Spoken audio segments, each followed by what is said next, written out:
Hey everyone, so we are in front of one of my favorite stores. This store is where I actually get quite a few of the pieces that to put together my learning materials. So we're going to go in and take a look, and I'm going to show you how I find all the pieces to put together.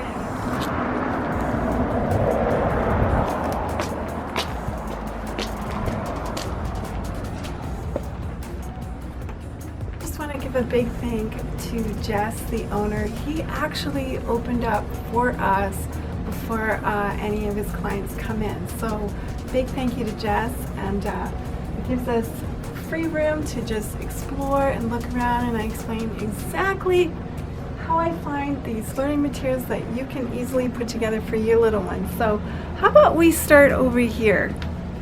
Never go wrong with balls. They're fun, they're colorful, so you can put together lots of learning materials with them. In my book, there's a lot of materials you can put together that have all kinds of balls. So we've got different colors here. We've got hacky sacks, and there's plenty of ideas in my book. So those are just some examples. I often get balls. I've got some ping pong balls. I really like the colors, and I actually have an idea for this. So I think I'm going to get a couple. I like these red ones and these cute little blue ones with faces on them. They don't have to have faces on them. Oh, look at that. There's some cute little heart eyes. Okay, we got to get some of these.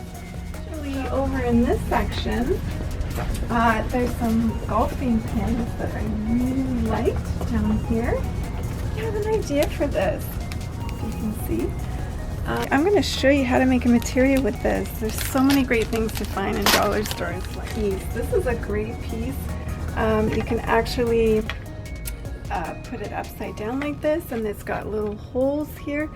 So something like a cup about this size, the children could stack them in the holes like that, or you could get some paper cups, which are really easy to find at grocery stores. So this actually would be a really fun material. It goes with my stacking concept in my book. Anyway, so let's keep going. So one of the materials in my book is actually it's like an Easter basket, and it's like a surprise. So it's really important to find eggs that close very well. So this is actually a really good example where when you close them, you kind of turn them and they really close very, very well. So what could you stick in something like this? Well, if you look over here, this is one of my children's favorites, is these cute, oh my gosh, cute little chicks. So you could actually put a few inside of here, and then they get to open them. Oh my gosh, and they just absolutely love this material. It's in my book, but that's another great find, and Easter's great for that. We even have carrots. So these are great. They close very well.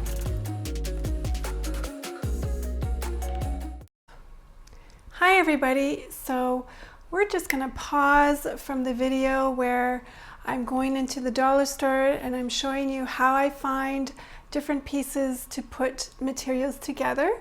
So right in front of you here from the video, you can remember some of the golf pins that I found. So we're going to use that, and I had thought of using the ping pong balls. I'm not going to, and I'm going to explain at the end of the video why I won't, but instead I'm going to be using marbles. So let's begin. So here I have a tray which you would put the activity on. This is a foam board that I actually bought, I believe at Michael's. I think you can also get them at Walmart. So I got sort of a rectangular long shape. I think it's going to be really good for this activity. So basically take your golf pin and just sort of push in a hole, and then have a space, maybe about an inch in between. Just push it in there. And I think one last one. It's very important to have the space in between. So once you've made your holes, you're going to take your golf pin and you're going to push it all the way through. Try try to push it in as straight as you can, like that. And do it a couple times so that it really feels like it's very easy to pull it in and out. Go to the next hole, and again, try to keep it nice and straight. It's a little noisy. Do it a couple times.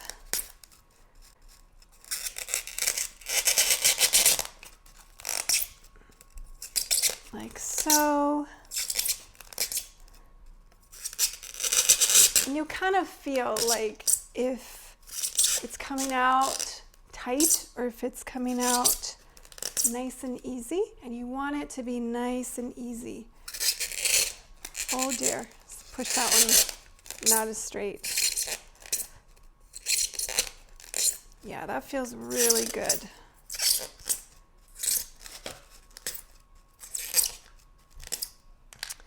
So the reason why I push it all the way in is actually this is a material that the child is going to be able to disassemble and assemble over and over and over again. I didn't want the golf pins to just stay permanently in there. You could make it like that, put some a glue gun, and you could put some glue in there, but I really like that they can just disassemble and assemble the material. So next step is to take a Sharpie black marker, and on each hole you're going to just color sort of a black circle around each hole, like so. Let's make that one a little bit smoother. You really want this to stand out, so the child knows that this is the area that they need to push the golf pin in and out. Otherwise, they're just going to poke them all over. So this gives them a clear idea of where to put the golf pin in, like so. Okay, so now we can put the material together. This is how I would demonstrate it to a child. I would do it in silence.